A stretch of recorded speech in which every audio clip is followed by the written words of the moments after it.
नमस्कार विद्यार्थी मित्रांनो, स्वागत आहे तुमचं आपल्या स्टडी टाइम या यूट्यूब चॅनलमध्ये। आज आपण इयत्ता 7वी भूगोल यामधील प्रकरण 7वे मृदा याचा संपूर्ण स्वाध्याय पाहणार आहोत। चला तर मग पहिला प्रश्न पाहूया।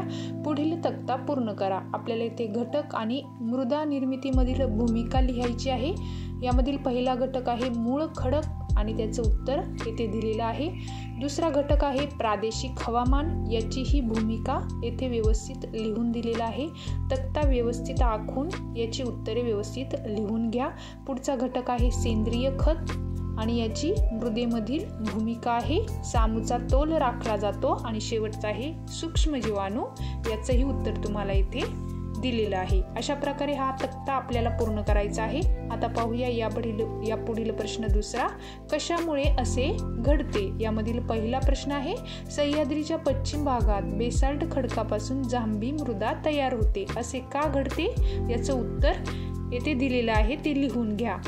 उत्तर वाचून व्यवस्थित लिहून घ्या। आता पाहूया पुढचा प्रश्न दुसरा।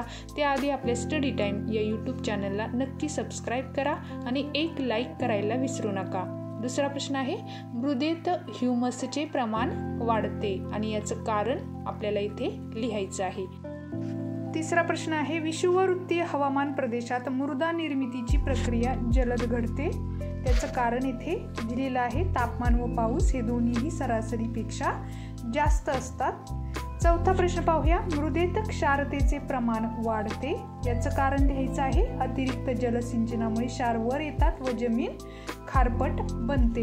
पुढचा पाचवा प्रश्न आहे कोकणातील लोकांच्या आहारात तांदूळ जास्त असतो, कारण कोकणात तांदळाचे उत्पादन जास्त असते, त्यामुळे तेथील लोकांच्या आहारात तांदूळ जास्त असतो।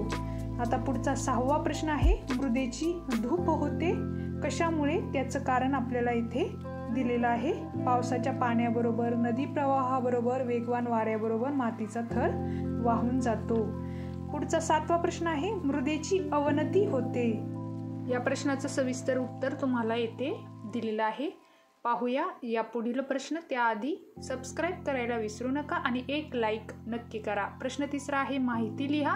त्यामधील पहिलं आपल्याला लिहायचं आहे मृदा संधारणाचे उपाय आणि याचं सविस्तर उत्तर तुम्हाला मी येथे लिहून दिलेलं आहे।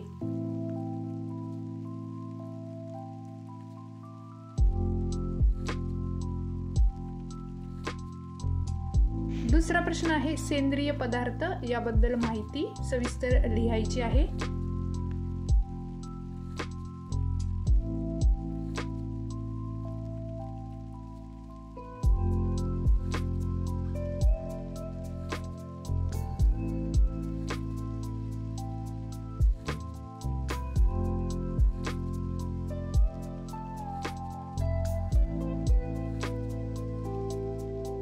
सर्व प्रश्न आणि उत्तरे व्यवस्थित लिहून दिलेली आहे, ती व्यवस्थित वाचून लिहून घ्या। आपल्या स्टडी टाइम या यूट्यूब चॅनलला नक्की सबस्क्राईब करा आणि एक लाईक करायला विसरू नका।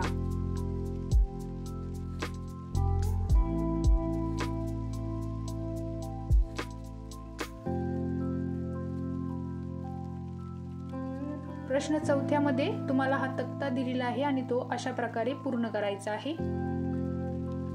व्हिडिओ शेवटपर्यंत पाहिला त्याबद्दल धन्यवाद। असेच भेटू नवीन व्हिडिओमध्ये, तोपर्यंत आपले स्टडी टाइम या यूट्यूब चॅनलला लाईक, शेअर आणि सबस्क्राईब नक्की करा।